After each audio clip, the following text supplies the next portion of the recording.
नमस्कार, बिहार तक में आपका स्वागत है और मैं हूं सुजीत। इस दृश्य को देखकर साफ लगता है कि अपराधियों ने बिहार की कानून व्यवस्था को सीधी चुनौती दी है। जिस प्रकार से सिवान के रघुनाथपुर के एक बाजार में एक ज्वेलरी शॉप को अपराधियों ने लूटा है दिन दहाड़े और दहशत फैलाकर 5 से 6 राउंड गोलियां चलाकर, आसपास में सड़कें बिल्कुल सूनी हैं उनके दहशत से। दिन का समय है और इस परिस्थिति में करीब 1 करोड़ की ज्वेलरी अपराधी लूट कर चले जाते हैं। ये सीधी चुनौती नहीं है तो और क्या है। देखिए, बिहार में नए गृह मंत्री सम्राट चौधरी ने कमान संभाली है और उन्होंने कमान संभालते ही अपराधियों को चुनौती दी और कहा कि कोई भी अपराधी बचेगा नहीं। अब इस घटना को गृह मंत्री को भी और पुलिस को भी चुनौती के रूप में लेना चाहिए और जल्द से जल्द इन अपराधियों पर कार्रवाई हो। यदि कार्रवाई नहीं होती है तो निश्चित तौर पर जिस तरह का माहौल बन रहा था उसमें कहीं धब्बा लग सकता है, अपराधियों का मनोबल बढ़ सकता है। तो इन अपराधियों के मनोबल को तोड़ने के लिए इस घटना को अंजाम तक पहुंचाना ही होगा। देखिए, घटना कब हुई? जब बिहार के DGP Vinay Kumar press conference कर रहे थे पटना में पटेल भवन में और अपराधियों और अपराध पर कमान कसने की अपनी रणनीति बता रहे थे। ठीक उसी समय ये घटना घटती है। अपराधियों ने समय भी वही चुना। तो आप समझ सकते हैं कि अपराधी भी अपना मनोबल को बढ़ाए रखना चाहते हैं और इस प्रकार से घटना को अंजाम दे रहे हैं। किसी व्यक्ति ने जिसने वीडियो बनाया होगा, काफ़ी दिलेरी का काम किया उसने।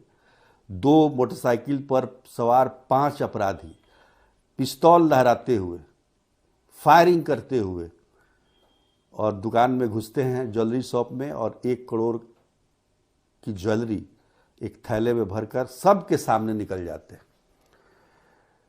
तो ये जो घटना है इसको बिहार सरकार के गृह विभाग को चुनौती के रूप में लेनी चाहिए और मुझे लगता है कि ऐसे अपराधियों पर कड़ी से कड़ी कार्रवाई होनी चाहिए। जो कि बिहार में जो एक माहौल बन रहा था चुनाव के बाद से, अपराध थोड़े कम हुए थे, तो इन अपराधियों को लगा कहीं पुलिस बल या प्रशासन हावी तो नहीं हो गया है। इसको तोड़ने के लिए इस प्रकार से इन्होंने इस घटना को अंजाम दिया है। ये सीधी चुनौती है और इसको अगर जल्द से जल्द इस पर कोई कार्रवाई नहीं होती, अपराधी गिरफ्तार नहीं होते हैं या फिर इनका इनकाउंटर नहीं होता है, तब तक कोई सॉल्यूशन नहीं है। अपराधियों के मन में भय पैदा होना चाहिए कि सरकार में अब गृह मंत्री आ गए हैं सम्राट चौधरी और वो इस प्रकार की घटनाओं को कभी बर्दाश्त नहीं कर सकते हैं। तो निश्चित तौर पर पुलिस का मनोबल भी बढ़ेगा और जनता का भी सरकार के प्रति कानून व्यवस्था को लेकर विश्वास बढ़ेगा। तो खैर, ये तो है, लेकिन पिछले 2 दिनों से लगातार हम चर्चा कर रहे हैं कानून व्यवस्था को लेकर, गृह मंत्री सम्राट चौधरी को लेकर, बिहार पुलिस को लेकर, बिहार के डीजीपी को लेकर कि माफियाओं पर शिकंजा कसने का पूरी तरह से तत्पर है सरकार। 400 माफियाओं की लिस्ट न्यायालय में सौंप दी गई है कि ये जो 400 माफिया हैं अवैध रूप से इन्होंने संपत्ति बनाई है और इनकी संपत्ति को जब्त किया जाए। 400 को तो दिया जा चुका है, 1208 और अपराधी हैं जिनके बारे में ये कहा जा रहा है कि अपराध से इन्होंने संपत्ति बनाई है, अकूत संपत्ति कमाई है। तो उनके खिलाफ भी न्यायालय में जाने की कोशिश है पुलिस प्रशासन की। दूसरी तरफ एंटी रोमियो जो स्क्वाड है उसको एक्टिव करने के लिए 2000 स्कूटी खरीदने की बात कही गई। अब बताइए, हम लोग तो पहले से ही सुन रहे हैं कि एंटी स्क्वाड यहाँ पर काम कर रहा है, पटना में खास तौर पर, लेकिन इसके लिए अलग से 2000 स्कूटी खरीदा जाएगा, फिर एंटी रोमियो स्क्वाड बनाया जाएगा। तो ये पता नहीं क्या है, लेकिन जो मोटरसाइकिल पर चलते हैं, जो मोबाइल, इनको जो बोला जाता है मोबाइल पुलिस की, शायद कुछ इस तरह का वो भी हैं। तो ये जो चीज़ें हैं ना कि भाई ये ठीक है, संसाधन आप लीजिए, लेकिन जो संसाधन है उसमें भी तो कुछ दिखना चाहिए। पुलिस विभाग पहले से अब बहुत संसाधन संपन्न है, उनके पास गाड़ियां हैं, बाइक है, बहुत सारे उपकरण, अत्याधुनिक उपकरण है। लेकिन पहले आप उसको कीजिए, लेकिन आप शुरू में कहिएगा पहले स्कूटी खरीदेंगे, उसके बाद एंटी रोमियो स्क्वाड शुरू होगा, और जो मजनुओं को धड़ पकड़ की, जो छेड़खानी जो करते हैं उनको धड़ पकड़ करेंगे। ये कोई अच्छा संदेश नहीं देता है। देखिए, जनता को काफ़ी उम्मीद है। 53 वर्षों के बाद बिहार को गृह मंत्री मिला है, वो भी सम्राट चौधरी जैसे गृह मंत्री, जो कि सख्त माने जाते हैं। तो ऐसे में आपको रिजल्ट देना होगा।